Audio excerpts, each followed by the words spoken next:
Thanks for joining us here at the New America Foundation. I'm Justin King. I work in the asset building program here at New America. Our work is focused on significantly broadening access to economic resources through increased savings and asset development. And in part, that work involves advocating for increased financial inclusion, including democratized access to markets and wealth building tools. It also includes an insistent focus on consumer protection and steadfast, common sense regulation of financial products. Our belief is that families that participate actively and directly in saving, and at times that means just saving, and at other times it means exposing themselves to risk and investing, will in the long run be better off. They'll see increased economic mobility for themselves, as well as better mobility and educational outcomes for their children. It's critical that we engage on ideas about promoting saving and asset development now. The Great Recession saw the average family's modest wealth reduced by 40%. It saw a decade of progress in wealth development for African American and Latino families wiped out entirely. We live in a nation with extraordinary levels of wealth inequality, where nearly 45% of Americans don't have enough savings set aside to live at the federal poverty line for 3 months should they lose their job. People often ask me, isn't the lack of savings just American culture?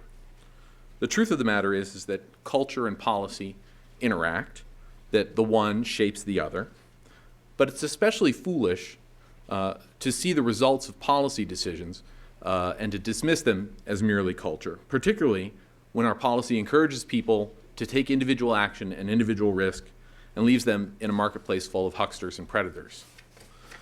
I'm very pleased to have here with us today Helaine Olen. Helaine is a journalist and the author of a new book, Pound Foolish, Exposing the Dark Side of the Personal Finance Industry. The book takes a look at the culture of personal finance that has sprung up around our policy choices. It's a culture that says you should be ashamed for getting into financial trouble. You'll be rich as soon as you stop buying lattes, and you aren't well off because you didn't want it badly enough. And Pound Foolish says we've all been sold a bill of goods.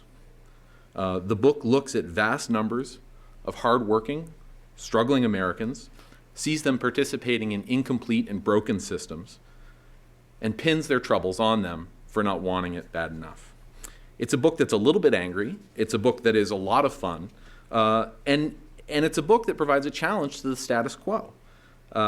It also, I think, provides some challenges to those of us in the asset building field.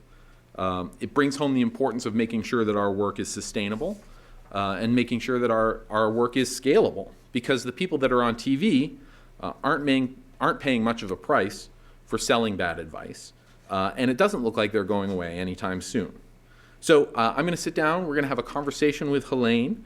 And after we sort of cover some of the basics of the book, we're going to have a conversation with all of you in the audience. And so we're very much looking forward to that. We also have a virtual audience that's watching us live online right now. And if anyone out there is interested in participating in the conversation, you can send questions to Helaine through our Twitter feed at AssetsNAF, N-A-F, and using the hashtag #PoundFoolish. Please join me in welcoming Helaine Olen. Sure.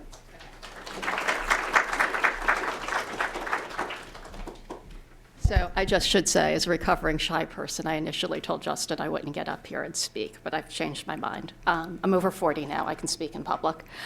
Anyway, I should say I didn't start out to write an angry book, though I know a lot of people think this is an angry book. I started, my backstory is I was the personal finance writer for the LA Times for several years. I wrote a column called Money Makeover, which they tell me was quite popular indeed. Well, the way I got this column is I was a freelance writer in Los Angeles. I had recently moved out there with my husband. And someone called me up one day and said, "Do you know anything about personal finance?" And what I knew about personal finance could be summed up thus: it paid a lot more than other freelance journalism.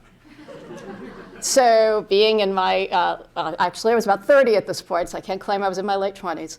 I said, sure, I know personal finance. Truly, I didn't know mutual fund for Mutual of Omaha, okay? So I take this assignment. I literally run to the Barnes & Noble at the Beverly Center, pick up a copy of Personal Finance for Dummies, and try to like sound knowledgeable while I'm doing these interviews, while I'm actually really scrolling down terms like annuities and mutual funds so I can go back home and look them up. I think I actually did a lot of the interviews by phone so that no one would know I was looking them up while I was doing the interviews. And I hand this piece in. And it was an interview with I think a former basketball player turned pharmaceutical person. And I turn this piece in and I'm thinking, I'm gonna get a screaming phone call. They are gonna pay me. I am never gonna write for this place again, right? And instead I get a phone call saying, hey, this was great. Can you do another one? And I'm like, okay, sure. All right, so I do another one and I do another one. And at some point I realize I'm a personal finance writer. And that's how a career was born, by the way. And I think there's two lessons you can take away from this story. And the first is, of course, that a lot of this stuff is very basic. Learning what a mutual fund is really isn't that hard. Learning the difference between the terms fee-based and fee-only and commission, not that hard. But in another sense, I could be an expert because everybody's an expert. Since this is Los Angeles, I'll quote the great William Goldman line about the film industry. Nobody knows anything. In fact, I will tell you, we had experts say, don't buy gold. This is in the 1990s. We all know what happened. Don't worry about real estate. Your houses are never coming back in value. This is the late 90s in California. It had crashed there in the 80s. Well, we all know about that too. Conversely, stock market's going to go up 10%, 12% and average annual returns. Just put your money in. You're going to be fine. To the best of my knowledge, nobody said, hey, housing prices are going to double between 2000 and 2005, and then they're going to crash. Be prepared. Nobody said the stock market's going to do this great run-up, and then it's going to crash in 2000 and 2008. And most important, as it turned out, nobody knew when anybody was going to get fired, if they were going to lose a job, if they were going to suffer ill health, if they were going to die at 65 or 95, because we can't predict any of this. So my take was as good as anybody else. So anyway, I stopped doing this feature around 2001, moved back east at some point, do a lot of different types of writing, do some parenting, play with essay writing. Always in the back of my mind thinking, I really want to write about money makeover one day, because believe it or not, I was actually thinking about a lot of my people over the years and wondering what had ever happened to them. But couldn't quite ever bring myself to just call them up and say, gosh, I've really been wondering if you're okay. Just let me know. So in 2009, I wrote a very short essay finally for Slate's The Big Money, which was then their website about money. Just looking back at my time at Money Makeover, wondering if we had misled people. Had we presented this formula as a sure thing when it was not? And that in turn led to this book. I set this book up as an idea of what I really wanted to do was explore the idea of whether we had, I don't want to say misled people really, but how the whole idea that personal finance and investment could really do it all for us, when in fact we know now that it can't, and how this world developed. In retrospect, I probably should have been thinking this, but it really still didn't occur to me how much money was flowing through the system, how it had been sold to all of us in a way that was making money for lots of people, and how conflicted it truly, truly was, till I started looking. It was a one-year book contract. It took 2. I say to have done it correctly, it probably would have taken 5 and 500,000 words, at which point I would have junked half of it because there would be a whole new round of stuff I should have written about. And I'd be starting all over again, and the thing would be published after I died because I couldn't work on it anymore. It's really a world in which you turn over a rock and not one snake comes out, but 10 snakes come out. There are some good people out there. They are overwhelmed by people who are either not good or not acting in your best interests. And as we all know, the numbers are pretty bad. We've had the 401k now for 30 years. The average person has less than $100,000 saved. In fact, have a lot less than that. About 1/3 have nothing saved. We know it does not work at this point, and yet we keep going on. And I guess these are the questions I started exploring in the book. How did we get here, and what do we do now? So on that note, I will sit down. That's great. Thanks, Helaine. Yeah, I think that that backstory is really sort of tremendous, and it must have put you in sort of an awkward situation as you were doing some of the exploration that you did for the book. Right. I joke it's lucky I have a friend left, but it did. It's I was really questioning things that people don't normally question. I always say the thing about social change is that when it's successful, we don't remember what it was like before. So for people, I'm in my mid-40s, for people my age, the idea of having pensions is just unheard of now.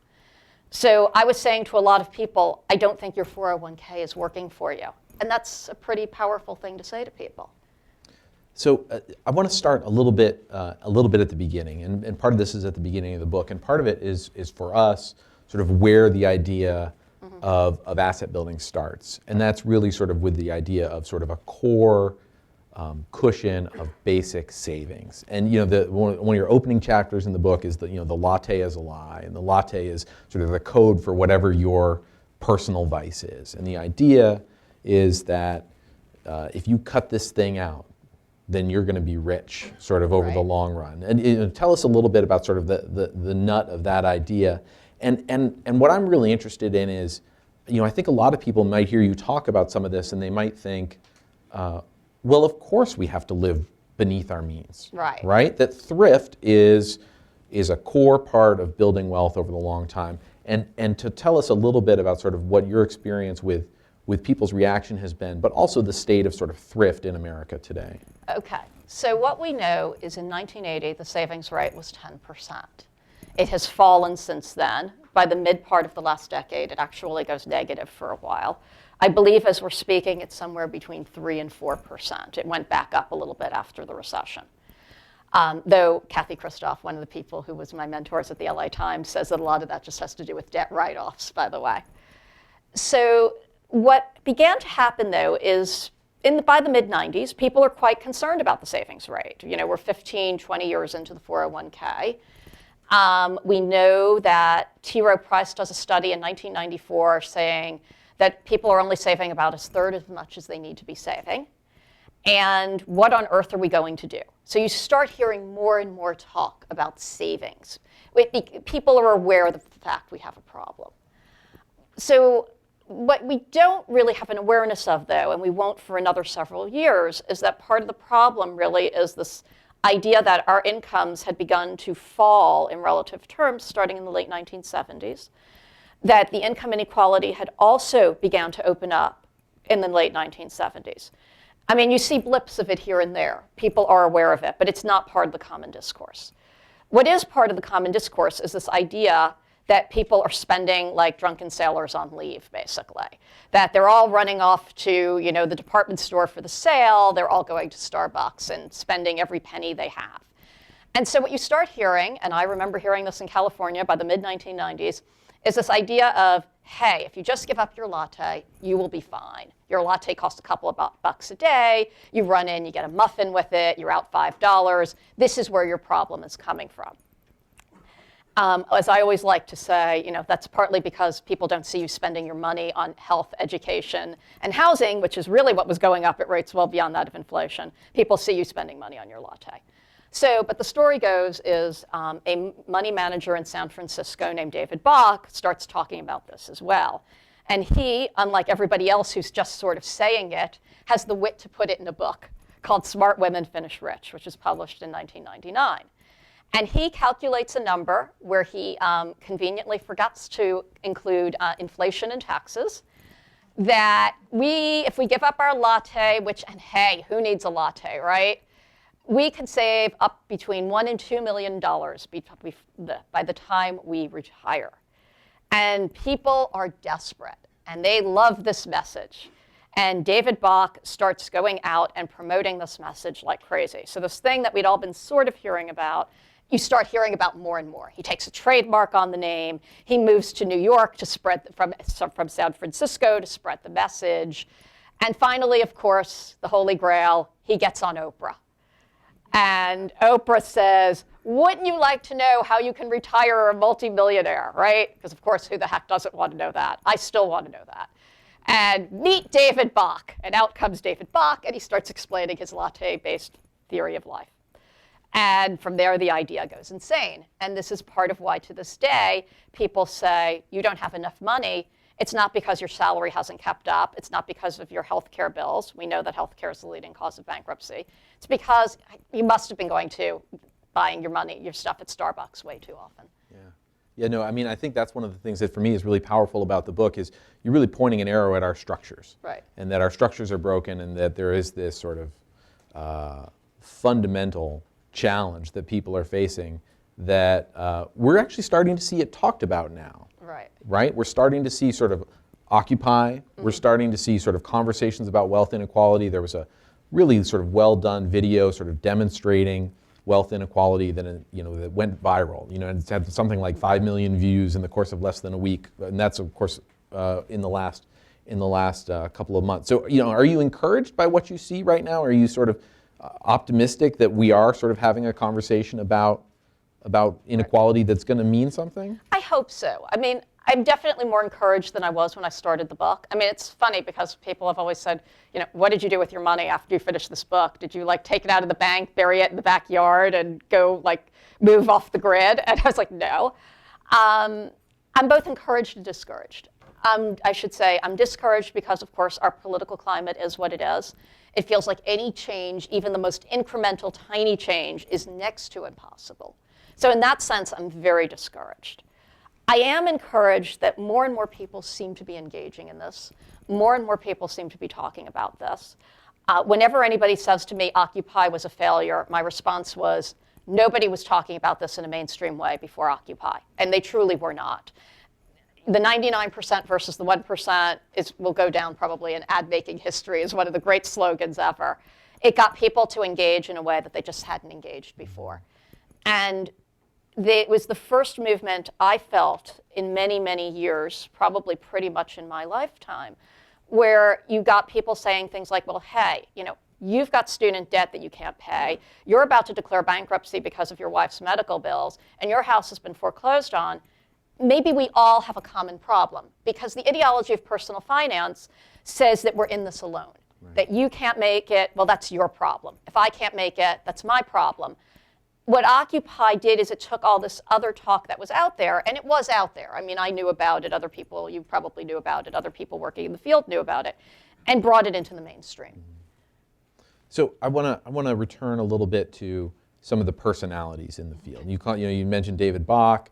I was sort of discussing this event with my wife, and the name in the field for a lot of people is Susie Orman. Right. And I got a really hard time about sort of talking and saying something bad about Susie Orman from my wife. She said, listen, I had this sort of basics book when I was 23, and it was really helpful to me. And then I decided we should talk about something else. And so there are people out there that I'm sure have been helped by these personalities in this book. Right. That a lot of them come in for a really hard time from you. And I guess one thing, tell us a little bit about generally speaking where some of the big flaws are in these sort of personality-driven these cults of sort of financial personality, and also sort of what the response has been like from people who are followers of the advice that's expended out there. Has it been? You've seen the comment section, I imagine, on some of your articles must be terrific. You should check out my Amazon book reviews. But there's two real issues here. The first is there's massive conflict of interest issues with a lot of these people. Susie Orman has some. The person I really like to talk about right now is a guy named Dave Ramsey. Does anybody in this room know who he is? In New York, you mentioned his name. Nobody knows who Dave Ramsey is. So for people watching this elsewhere, let me say Dave Ramsey is a Bible Belt personal finance guru on radio. He's on over 500 stations. I believe he's on in Washington. He's only recently gotten on the air in New York within the last 6 months or so. He is tremendously huge. He makes Susie Orman look like, she's down there somewhere. And he is on the radio 5 days a week. And his shtick is, first of all, his backstory is Dave Ramsey was a wheeler dealer in the 1980s, lands in bankruptcy court, comes out and says, nobody should be in debt ever again. And he takes to the radio, and 20 years later, here we are with 500 stations. So first, his take is don't declare bankruptcy, which I find, amazing. But, he found it very hard, so you shouldn't do it. Second, he develops an entire financial network. And when I say a network, I mean he has the Lampo Group, which has Dave Ramsey's ELPs, endorsed local providers. And then he goes on the radio and says things like, and on Twitter, you can still get 12% average annual returns in the market. And anybody in this room think you're getting that? Where, Helaine? Dave Ramsey's ELPs can help you, Right. people. Right. And these are commission-based providers. And Dave gets on the radio and says, there's nothing wrong with not paying a commission, but there's nothing wrong with paying a commission, and you should be paying a commission, and don't worry about it. And my endorsed local providers have the heart of a teacher, quote unquote, and you should consider this. I mean, this is essentially a 3-hour commercial on the radio every day, in pretty much every major market there is. So there's that problem. The second problem is of course, once again, this feeds into this whole ideology of you can do it. When I started to talk to people who would consider themselves Dave Ramsey, not only followers, but success stories, it was horrifying. I mean, there were people paying down hundreds of thousands of dollars in debt that anybody credible would have said, you need to declare bankruptcy. In one case, I spoke to somebody who came to me truly when I was looking for Dave Ramsey people. And he was several $100,000 in debt. And I said, well, when did the debt start? And he says, I did an ill-timed home renovation. I'm like, oh, okay. So Dave Ramsey. Well, I was a pilot for the airlines, and this was just before 9/11. Now, we all know what happened. A lot of these airlines, including the one this guy worked for, salaries were cut by 40%, and eventually they declare bankruptcy and toss the pensions into the pension guarantee board, where the pensions get cut massively. So he's got this major problem, right? So he's already in debt. He and his wife then decide to start up a small business to make good on their losses, which, again, this is something that we're told to do. There's a whole other book called The Millionaire Next Door, which advocates for this, okay? And of course, as it turns out, like many of us, this guy is a great pilot, but he's not got the mind of a small businessman. And this business goes belly up, and he and his wife are in even more debt at this point. And I said to him, have you thought about declaring bankruptcy? And he says, well, Dave says not to. And this is what you get for listening to people on the radio. Right. No, it's individualized problems Right. and broadcast advice. And you're right. I mean, we've seen, in the mortgage crisis, the idea, don't take advice from somebody that's selling you products is Right. something that's sort of true across the board. I want to zero in a little bit on retirement. As you said, 401ks are a failure. They haven't worked. We've had Teresa Ghilarducci on this stage before and highlighted her research. Bloomberg's Josh Barrow had a great line last week. He was talking about sort of the classic idea of the three-legged stool. Right. And the three-legged stool is supposed to, Social Security is supposed to be supplementing private savings. But for most folks, as you said, we have private savings just barely supplementing Right. Social Security. And I want to push you a little bit sort of on the what's next, on the policy side a little bit. Because I think, we're in Washington, D.C. We have, I think, a policy-oriented audience with us here today. And in this column, Josh Barrow, writing from Bloomberg, says, listen, it's time to pull back on on tax-supported savings products that really only benefit wealthy people, and we need to grow up Social Security. Right. Because this is the only way that we're going to be able to take care of people sort of in the long run. And I think that's a policy response, right? And it's a choice that one could make.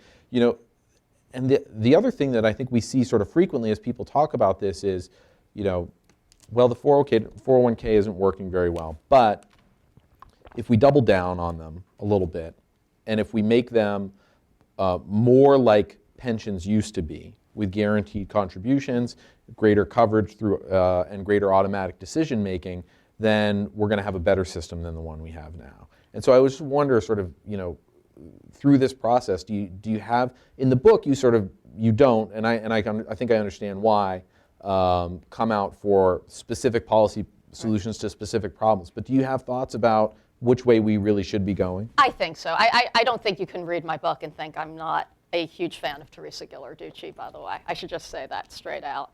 Though I don't quite, being a trained mainstream daily journalist, I had a little trouble saying that flat out.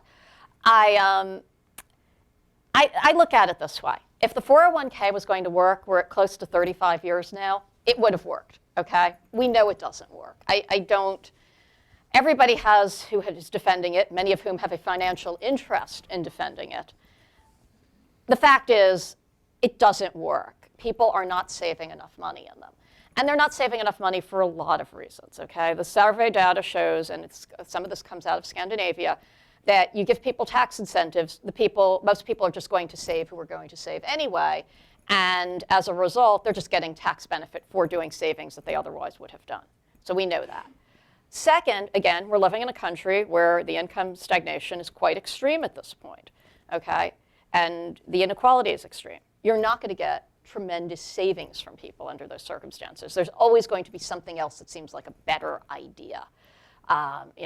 Susie Orman's very fond of now getting on TV and telling people don't pay for your children's college education. I have 2 children. I would live in poverty before I did not pay for my children's college education. I think a lot of us who have children would agree with that. I think this is not taking into account how humans really think about things. But the most important point is the 401k doesn't work for a lot of reasons. It doesn't work because people don't put enough money in. They can't afford to put enough money in. If they do put money in, they can't afford to fund it at an adequate level and still maintain emergency savings, still save for their children's college education, and still save for the occasional vacation, because do we really want to condemn people to some ghastly life in which they just work and work until, and don't do anything fun until they go? It doesn't work because in our country we have limited social safety nets, which have really been decreasing over the years. And as a result, you can get completely wiped out in a matter of weeks in this country by a bad bout of unemployment, a healthcare crisis, you get sued. I mean, other things can happen to people in this country that just don't seem to happen in other places.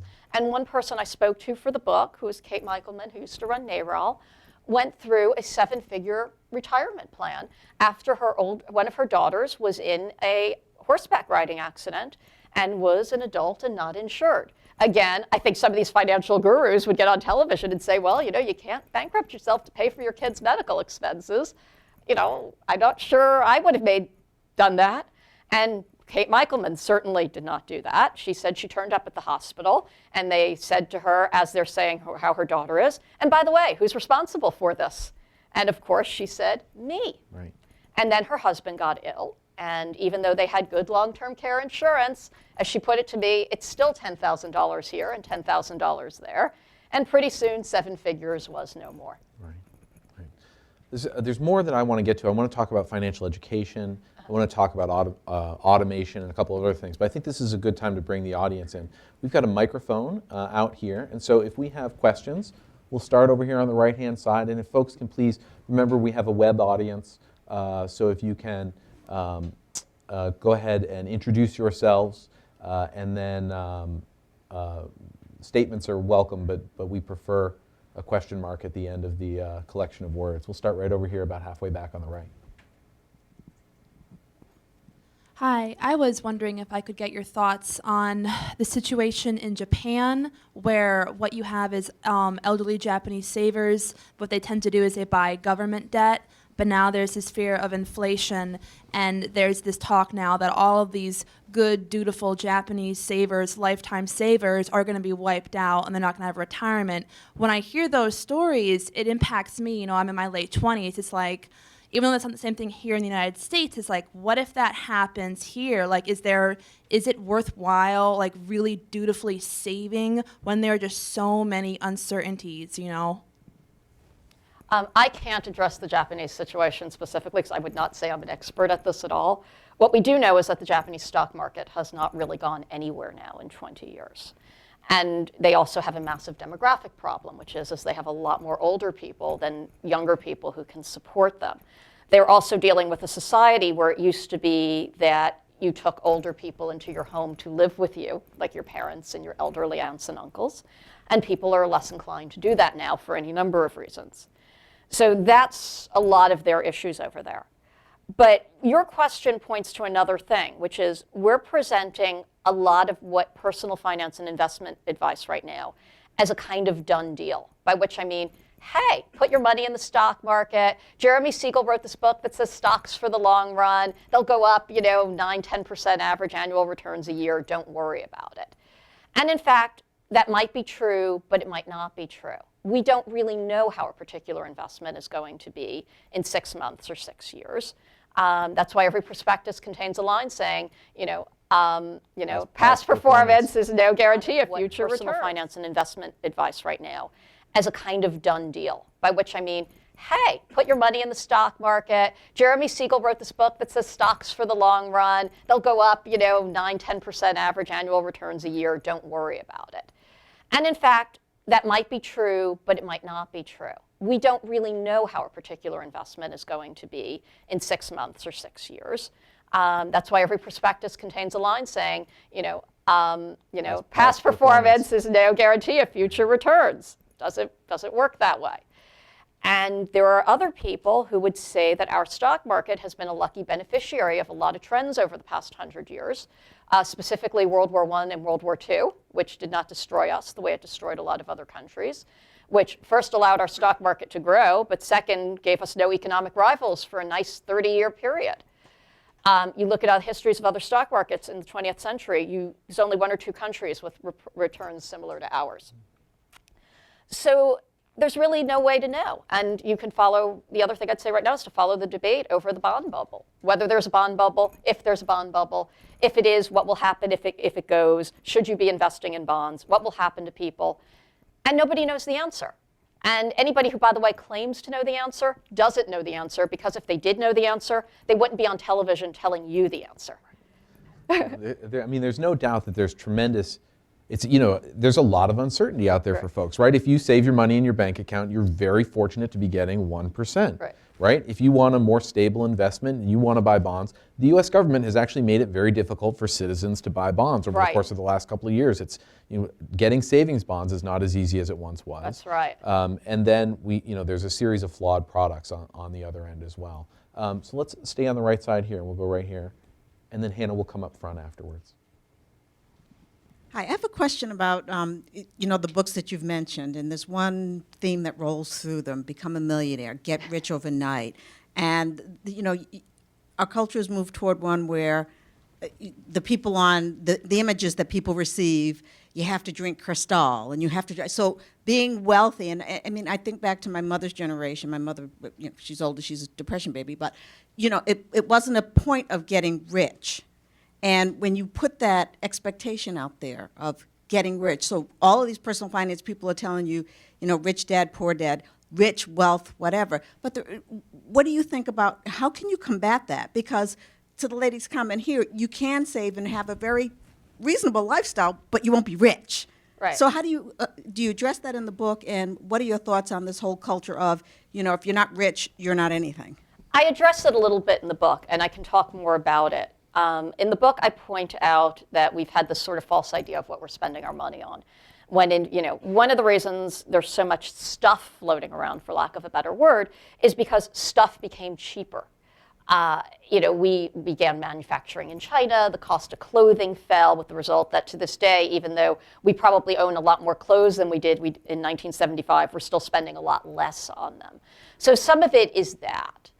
What I didn't talk as much about in the book, which I would have liked to, but my editors limited me to 85,000 words, so at a certain point we had to say enough, is how this whole culture grew up. And I've had a lot of talks with people about this. My dad is a market researcher, and he remembers the days before television. And if you would ask him, he feels that one of the changes was just getting all the stuff in the house. The way he puts it to me is, he says, I remember when skiing was something you saw rich people do in a movie for 5 seconds in the matinee in 1950. And then suddenly it was in your house. And it seemed like something everybody else was doing. So I don't know how you go back from that, is the answer. Because the answer that has come up from a lot of these people, and I would certainly put Susie Orman and Dave Ramsey in this camp, is that you should just accept your status, sacrifice, and not spend money. As I say, a lot of this stuff starts sounding like some weird mix of a Victorian morality tract with an Ayn Rand self-determination view of life. Well, if you can make it, you can make it big. As for the rest of you, just take the sackcloth and learn to be grateful. And that becomes a real problem. But the third thing I would say is there's a reason a lot of these books that promote being a millionaire exist, and it's because it's something a lot of us want to know. And we think there's a secret out there. And that I do blame the personal finance and investment industry for, because that's how they market. They market that they've got a secret and they're going to share it with you. Now, nobody wants to know the secret of how to live a reasonable little life and to not worry about things. That's just not going to make for a bestseller. Or there are people who want to know that, but it's not enough to really make it big. You want to make it big, you're doing The Millionaire Next Door, Rich Dad, Poor Dad, and other secrets as to how to be a multimillionaire, because that's what people really want to know. And the more money you dedicate towards obtaining those products that are going to tell you that, the less money you have off for other things. Yeah. And the one other thing I would say is, Robert Kiyosaki is the Rich Dad, Poor Dad guy. And the thing that to me resonated about his message in the past couple of years at least, is a lot of people are starting to give you this version of sacrifice, this tough love like Dave Ramsey does. And Kiyosaki's getting at one truth that a lot of these other people are forgetting, which is we do want to be rich and we do want to have our lattes. So as I say, Dave Bach is telling you to give up your lattes. Robert Kiyosaki is telling you, not only don't you have to give up your lattes, you can buy the ground underneath where the latte stand is located, and then you can drink as many lattes as you want. It's a compelling message. Go right here. Is there any personal finance advisor that you do respect? And one person in the Washington, D.C. area, Rick Edelman, seems to be well regarded. And I just wondered if you had heard about him and who do you recommend? Who I always recommend are, I will say, the two people who have columns that taught me everything I needed to know at the LA Times after I talked my way into this gig that I shouldn't have had. Were Liz Weston, who writes now for MSN, and Kathy Kristoff, who could honestly be a little right-wing for my taste sometimes, but is still a good friend, writes for Kiplinger's. And they're both terrific, and you should read them. I also read Ron Lieber at the New York Times, Jason Zweig, at the Wall Street Journal religiously. I also just think generally Reuters and Bloomberg are doing fantastic coverage. Mm-hmm. And these are all places you should check out. I should also say I'm starting to write for the British Guardian, which has an American edition. They're going to have a lot of very decent stuff too, because trust me, if they don't, I won't be there. But Rick Edelman gives decent advice. My one concern with Rick, and I openly say this, is I wish he wasn't charging people 2% fee management, which strikes me as a little high. But he is a huge promoter of index funds, which I believe in as well. So, one of the things I wanted to ask you a little bit about is, I spend a fair amount of my time. I see some colleagues in the audience that I know do as well, up on Capitol Hill, mm-hmm. talking about issues about savings, talking about sort of problems with products that are in the marketplace and problems with our systems and mm-hmm. structures. And one of the most common responses that I get, and at the risk of speaking for some of my colleagues, I'd wager that they get as well, is that, well, listen, the answer is that people just don't understand these products. And if they knew, if they were taught the right way to sort of engage with them, then they would make better decisions. And truth be told, like everybody's in the financial literacy space in one way or another, right? There's mymoney.gov from the federal government. There's Jumpstart. There's a bill in front of the Florida legislature right now to take personal financial education and make it a graduation requirement. And I think the default thing that a lot of people sort of out there generally think when they hear about that sort of stuff is, good. People should know. They should be taught the basics, and they should be taught. And yes, if they do receive appropriate information, then they'll be able to do better. Especially if they receive appropriate information as kids, they'll do better as adults. And your take on this does not line up with that. No. I should say financial literacy broke my heart. In the proposal that became this book, I actually included it as a solve. And I wrote one sentence saying, but intriguingly, As all this personal finance information and investment advice flowed over us over the past 20 years, the needle on financial literacy did not move at all. It stayed very low. How could this be? So I start to look to answer this one sentence in my proposal, and I have a chapter in the book now on it. Coming out against financial literacy is like coming out against apple pie. You think, how could this be wrong? In fact, financial literacy is a really fancy way of saying, why should we give people proper legislative and government protection when we should just teach them how to get around gotcha products offered up by the financial services industry? That is what financial literacy boils down to, unfortunately. Wish I wasn't saying this. What we find, and in some ways it can make sense, right?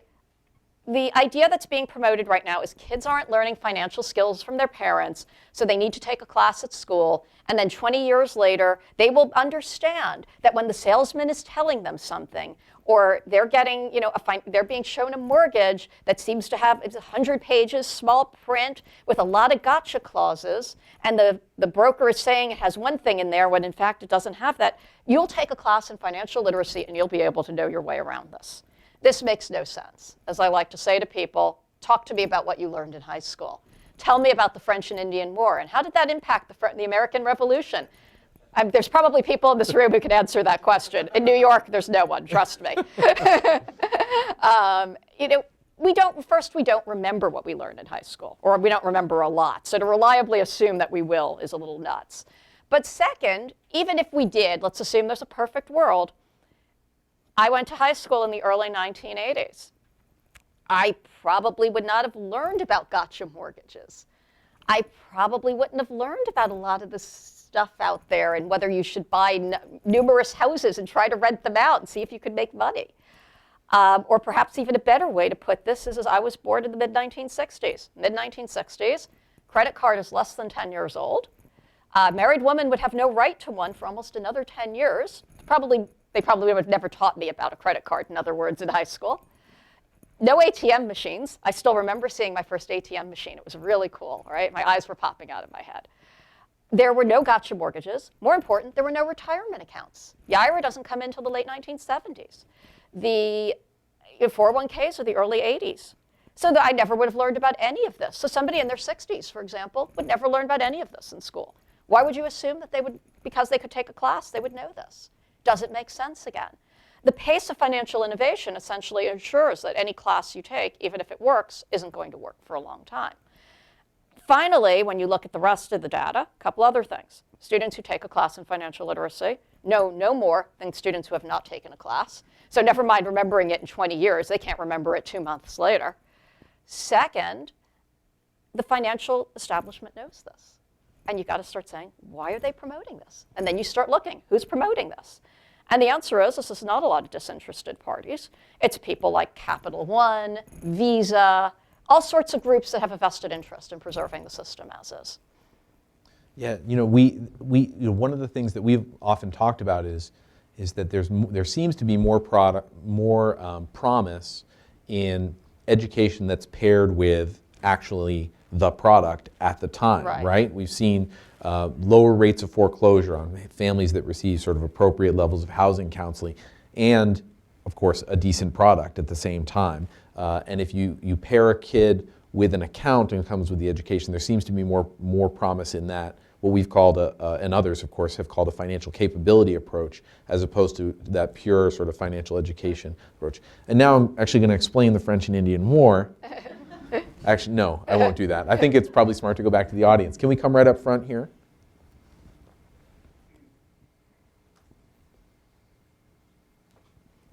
Robert Schroeder with International Investor. Quick comment, first of all, the lady with the question about Japan. Our calculations show us that the average Japanese household has about $220,000 in savings. All of them avoid the stock market because they know the perils within. So there are different ways to achieve your financial goals without all the risk, and that's my question. It seems that a lot of Americans feel compelled to enter the stock market or more risky investments because they've all been told by their advisors, and they all know by simple mathematics that they're not getting anything from bank interest Right. or those safer alternatives. In such a world, aren't we really kind of pushing them in that direction? And it seems that even the government entities continue to reinforce this Right. idea and this notion that you have to sit down with your advisor to allocate your funds in a way that will provide some sort of, inflationary hedge. The stock market can feel like our national culture now, I admit it. There's definitely a push, because it has worked for the past 100 years for the most part. So you can understand where this push comes from. On the other hand, there's also a lot of money behind this push. A lot of forces saying, who are donating money on Capitol Hill to various campaigns who are doing well off of this. So that's part of it too. As a culture, however, the stock market works for us because we are something of a get-rich-quick culture. We do like these promises. And I don't want to say people are falling for it, because what we're seeing, actually, in the post-2008 world is people being quite afraid of it. And when you see them coming in at all, and this is, again, one of the reasons why people like Teresa Ghilarducci argue that people should have nothing to do with their own retirement savings, is people will only put money in when the market is going up. So the past several weeks have seen an inflow into the stock market funds again. Last year, there was only a couple of weeks where you saw a flow in. People were withdrawing money constantly. Certainly, when you should have been putting money in 2009, nobody was putting money in. I know like 2 people personally who put money in. I wish I was one of them. I wasn't. The fact is we're not going to behave like rational actors. There seems to be this whole idea out there that we can teach people how to invest properly.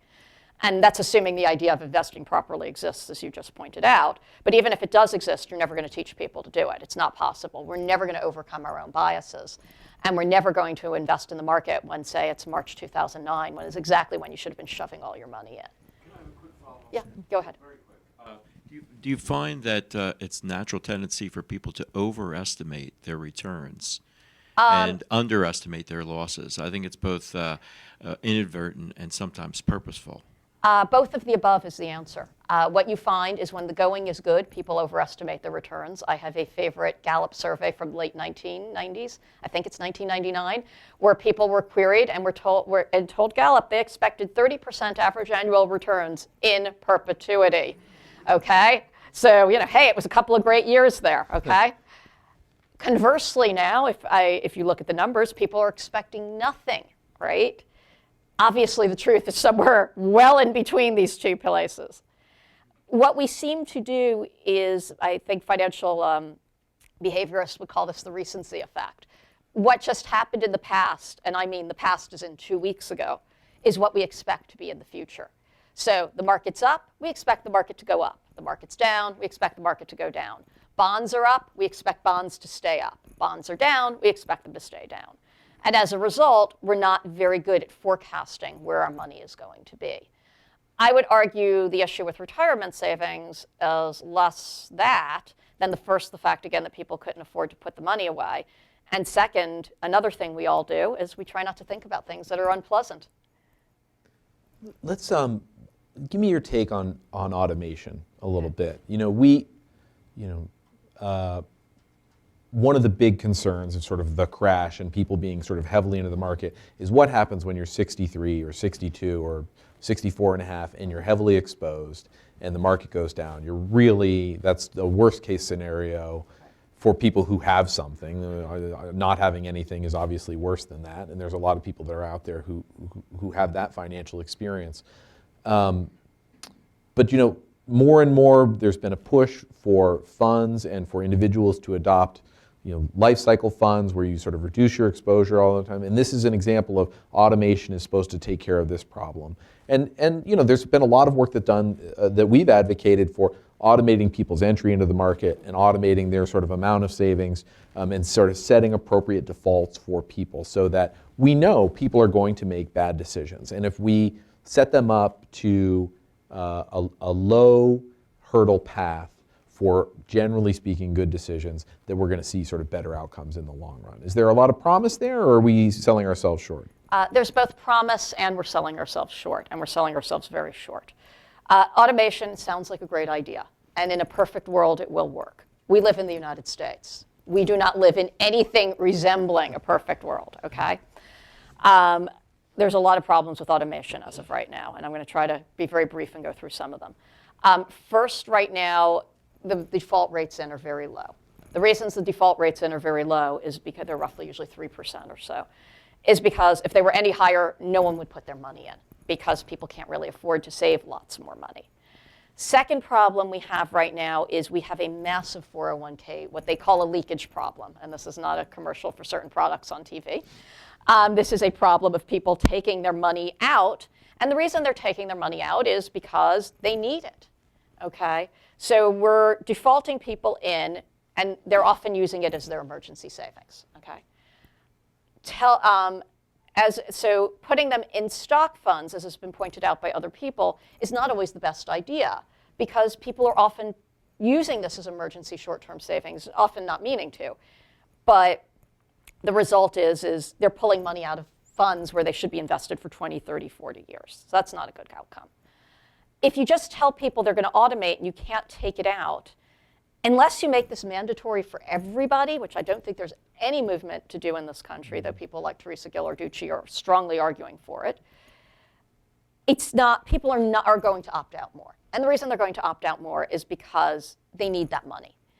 And they need that money because first, again, most of us don't have emergency savings. Second of all, we have other needs. And third, because you start falling into, if you remember Elizabeth Warren's take in the two-income trap, where people sent their wives to work, and then pretty soon the people who had wives working were able to buy more expensive homes in the better school districts, and then more people sent their wives to work, you're going to get into the same problem. People are still, if not everybody's saving their money, some people are going to be living better than others, and people are going to stop saving, making it automatic. That's common sense. The last issue is the idea of these target and life cycle date funds themselves. They are, in theory, a good idea, and if it works, I'm all for it. First, it's a very broad term. Everybody seems to have a slightly different definition of what an appropriate long-term investment is. People don't seem to realize this. I mean, and I should stress here, the ignorance of the average investor should never, ever be underestimated. It's not possible to do this. So that's going on. Surveys have shown repeatedly that the majority of investors see target date funds not as a target, but as a guarantee. And you can guess at reasons for this. It probably includes everything from advertising that made it sound that way, I don't think deliberately, to the fact, again, that people are just fantastically unknowledgeable about these things. But third, for every target date fund that's run quite well, there are other mutual funds who have discovered that this is really a great way to ratchet up the fees. And for people who don't know, mutual funds come with fees attached to them. Now, people who are being opted into these life cycle funds are often the most ignorant of investors. They're not people who are looking. So they're actually quite an easy group to go after in a way. So you see life cycle funds and target date funds that are run with incredibly reasonable 20 basis points. And then you see life cycle funds that are run with 168 basis points. And nobody seems to know the difference who are investing in them. And often they don't have a choice if they do, because it's through their 401k. And we all know 401ks are a pretty limited menu for the most part. So there's a lot of issues there. And it's why I think in the end, if you're going to go that route, you need a much greater solve, like something Teresa is talking about. Move back to the audience here. More questions? We'll start on the left and then come to the right. Joe. Joe Valenti, Center for American Progress. Okay. You've spoken a lot about savings, and on the debt side, you've spoken about bankruptcy. What about credit more broadly? If we look at access to student loans, access to mortgages, credit cards, as you had mentioned, it's a very different world from 30 or 40 years ago. How does that play into this environment? It's playing a greater and greater role. And one of my regrets in the book is that I did not discuss student loans anywhere near enough, I should say. I think I mentioned them as part of the debt crisis, but I didn't really go into what is going on there. Student loans have really become a way in which costs can be, I really believe this, costs for colleges have gone up at rates well beyond that of inflation now. And there's no question in my mind that this is a very hard thing to prove, that the loan industry is in part responsible for this. Because what people are doing is essentially turning to temporary third-party payers so that they can pay these bills because we're telling them if you don't go to college, you're never going to have a decent job, you're never going to earn a decent income, and of course everybody's going to go to college. And I believe people should go to college, by the way. That's not an argument for not going.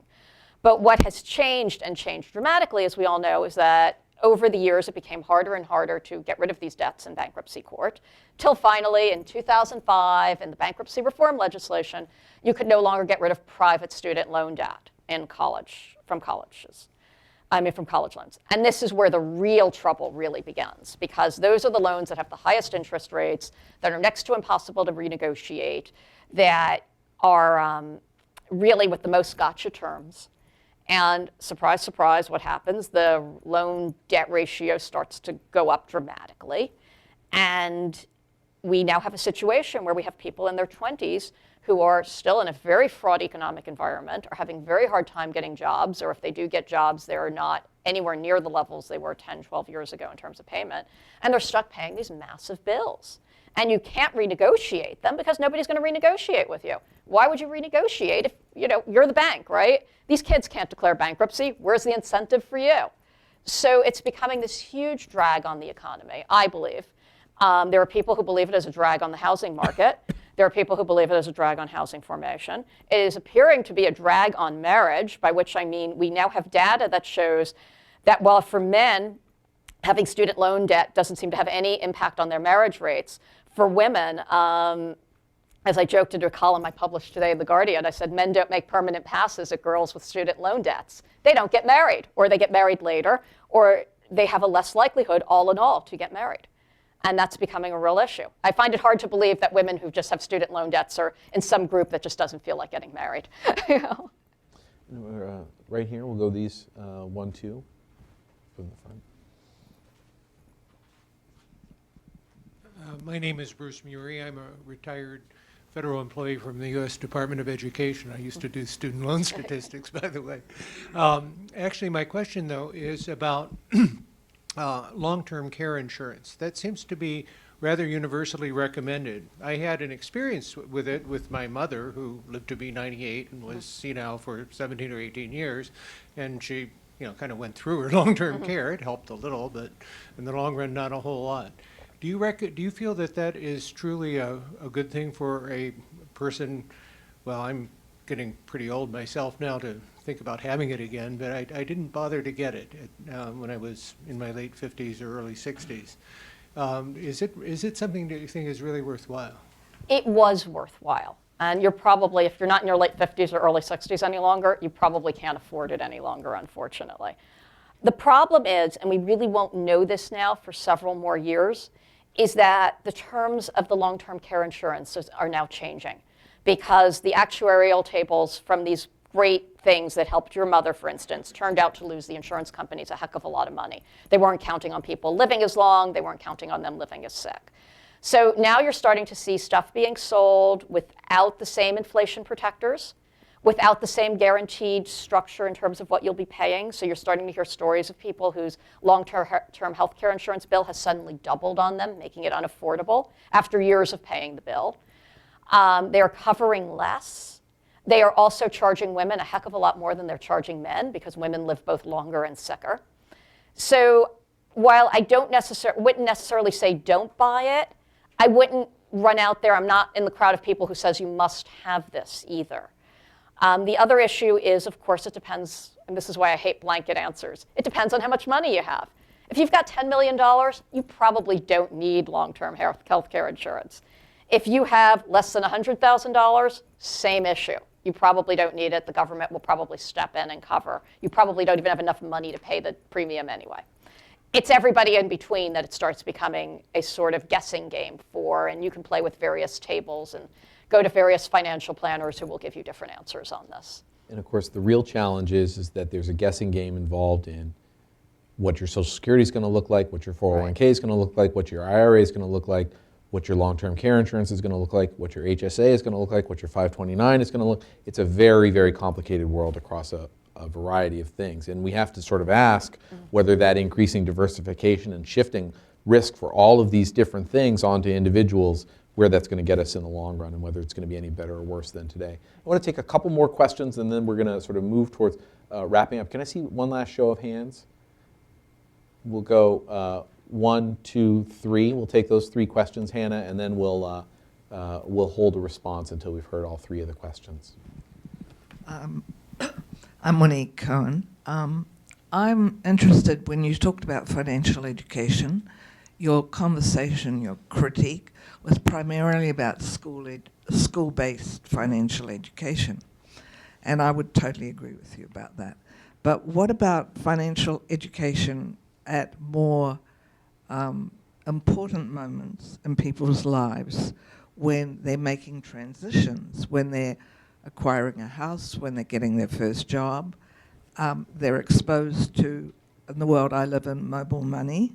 Mm-hmm. There seems to be a role for financial education, but probably not in the way that we think of classroom training. That's great. And Right. then we'll ask, we'll hand the mic over there. Thank you so much. Hi, Lara Hines with the Women's Institute for Secure Retirement. And one of the challenges that I feel like we're always facing in trying to get out there and provide a lot of education on these issues, help individuals, especially women, sort of feel like they can take some control over their financial futures, is that we are bombarded in the media everywhere with information that people don't know what they're doing, the systems aren't working, financial industry is corrupt, all these sorts of messages, Social Security is going away, and in the face of that, it's like, well, why bother? I'm just going to throw my hands up. I don't know what to do. And so my question for you is until we can get some of these bigger fixes that may help, what should we be telling people on an individual daily basis who have to work within these systems that aren't going to change anytime soon? That's great. And we have one more question in the back.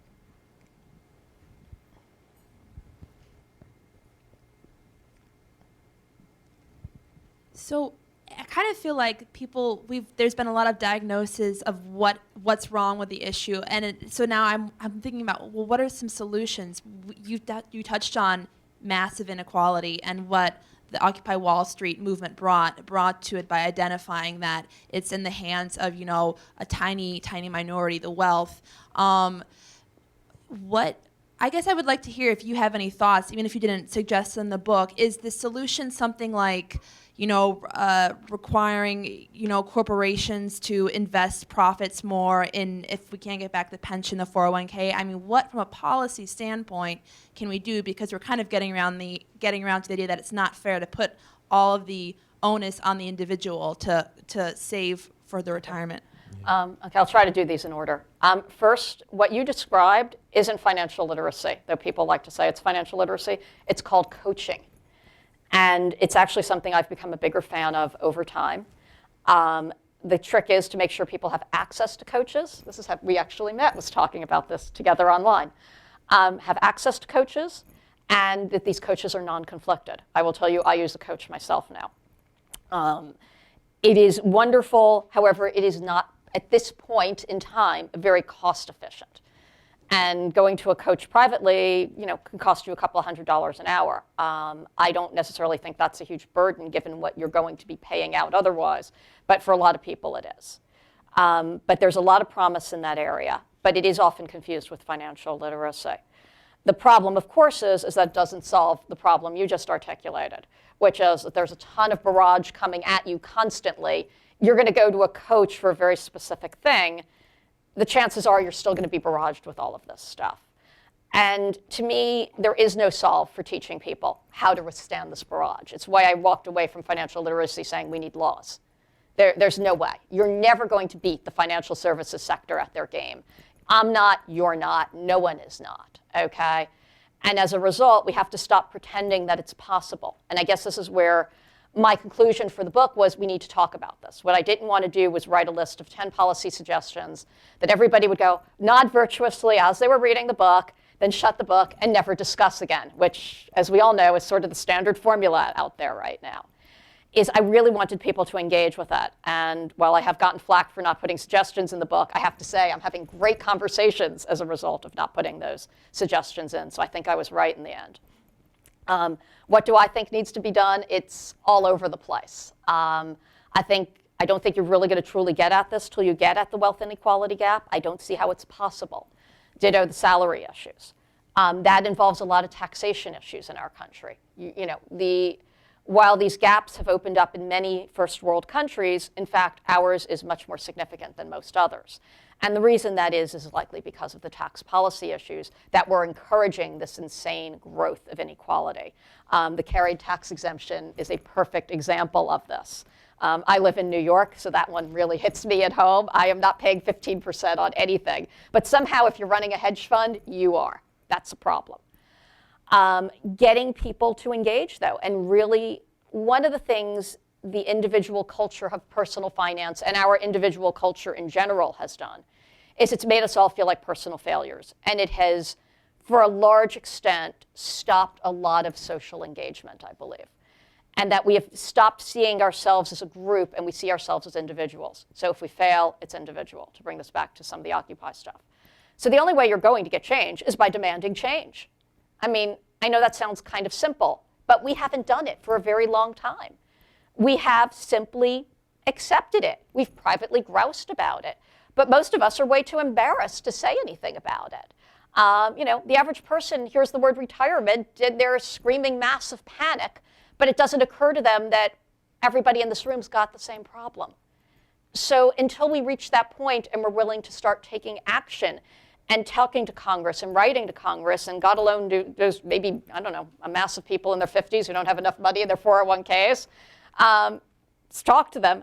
You're not going to get anywhere, because as long as we present this as an individual solution, I might be able to save 2 people in this room, but I'm not going to be able to save everybody else.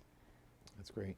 That's actually, that's the question I wanted to end on, is what do we do about it? And I think, you've pointed out a great starting place. Like, people need to have more open, more honest conversations. Mm-hmm. It's easier to get people to talk about just about anything than it is to get them to actually talk about their personal financial lives. And I'm also really glad you brought up coaching, because I think that's something where we see there's a lot of promise as well. And we're starting to see municipal efforts to provide this service to people. We're starting to see some interesting nonprofit and state level efforts to provide those kind of services to target populations, and you're right, it's not particularly cost effective yet, but we're seeing some really interesting progress being made there, and that's something that I hope that we'll be highlighting here at New America later this year. Thank you, audience, very much. If you can join me in thanking Helaine Olen for being here with us today. We look forward to seeing you again soon. Thank you very much. Oh, thank you.